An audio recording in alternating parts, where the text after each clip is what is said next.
Look, as I told you before, I'm eating more of a plant-based diet. I Yeah. probably go meatless 1 or 2 days a week. It just feels Great. better for me. Yeah, And yeah, I'm doing a lot of movement lately, a lot of body weight stuff, and it just feels like the right yeah. thing. Yeah. So It's to better be for you. continued. Cool. Oh, I'm excited for you. But it's interesting getting all of these messages. Yeah, yeah, Tell me yeah. about the podcast, because that's a big move to jump into your own media space. I'm sure it was a little scary.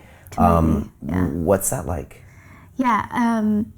Oh no, it was scary, but I love podcasts. I've been a big fan of them. I like doing like when I'm not when I'm cooking or when I'm driving. I just I like the kind of conversation, like these conversations, what you're having right here, where it's just not controlled and it just shows. I'm really interested in people, and I found that I was in this weird position where the vegan community got so excited when I went vegan. They were just like, they want me in all their magazines and things, and I was like, I'm not the expert here. You guys have like a lot of these people that are 30-year vegans. I'm like, imagine being vegan 30 years ago when we didn't have all these like substitutes. And so I just was going to these places and I was meeting all these really fascinating, like, yeah, people like you described, like Michael Greger, James Aspey, and it's like, you're interesting, I want to talk to you, and I want to show people how veganism can be normal. So yeah, that's why I started, and I'm in this very lucky position where pretty much anyone in the vegan community, which is a niche community, anyone I reach out to will be on the podcast.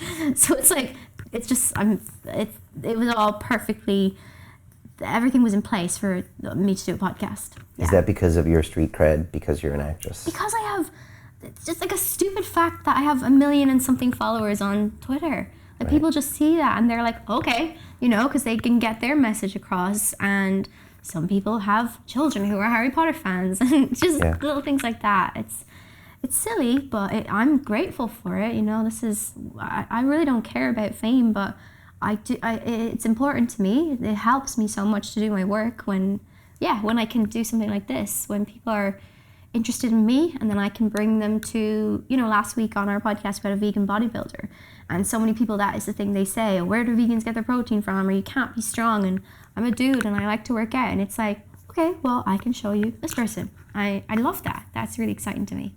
Yeah, and you embrace using your fame for this. You don't feel bad Absolutely. or guilty or anything. No, I don't. I think I just believe in it so much. I believe the world is so skewed in its relationship with animals, and I've told you that I'm really weird about even sharing an interview of myself on my page. I'm just like, how is that helping the world? What is the point of this? Or a photo shoot of yourself looking pretty. I'm like, that is so self-indulgent, and it's just that's the Irish thing, that my parents would just be like, why? What is that? What good is that doing for the world? I really feel that.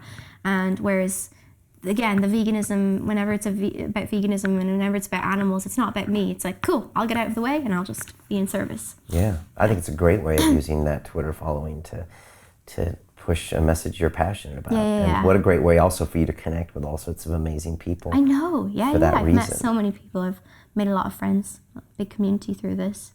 Yeah, I do try and sometimes mix it up. I definitely overshare on social media, and I try and talk about my projects and my cat, because I know not all my followers are vegan, but the reason I do it so much is I believe deep down, ethically, I think everyone is a vegan. I don't think anyone is okay unless they've been really desensitized to, which most of us have been.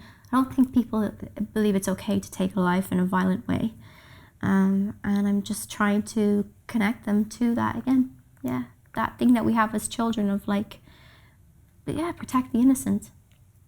Yeah, I definitely think people wouldn't eat the meat if they were in the slaughterhouse. No. I really don't think that. I'm actually going to have a hunter on here, and because I honestly believe that hunters have a better relationship with meat than the rest of the world that walks around blindly, because maybe they go out in nature and maybe they honor the animal and all of these types of things. So I kind of want to have that conversation too, just to see where they're coming from. But yeah, I think you're totally right. And now if I keep following James Aspey's Instagram feed, then he's going to get me there sooner than later. But look, I've been not completely plant-based, but much more in the last couple months. And I am just a beast in the gym. Nice. And I'm stronger than ever, and I'm moving better than I ever have. So, and I feel great. So something's going on here. And to be continued. I know you talked to Connor's movement coach. Yeah, And Ito Portal. And he doesn't like vegans. No, Ito eats more red meat than than Kachoko Horse, so that doesn't I make love sense. his work so much, but he doesn't believe in being vegan. But anyway, they're different perspectives, but there are people showing you that you can do it, and I think that's great. Yeah, there And are outliers. Like, I will say, the vegans are going at the moment. Like, to be vegan, you do have to be very passionate, and you do have to be quite organized, and it does take up a lot of your mind. But I think the community are going to make it easier and easier for everyone else to be kind of lazy vegans, to casually choose the plant-based option. At the moment, you do sort of have to work for it, and I love those people that they do, but I just think I think the world is moving more towards that way. Continue watching this fascinating conversation for free by clicking on the link below to visit our website, learn from the best minds in the world, and connect with a community of passionate people building the best versions of themselves. Just click on the link below, and I'll see you on the inside.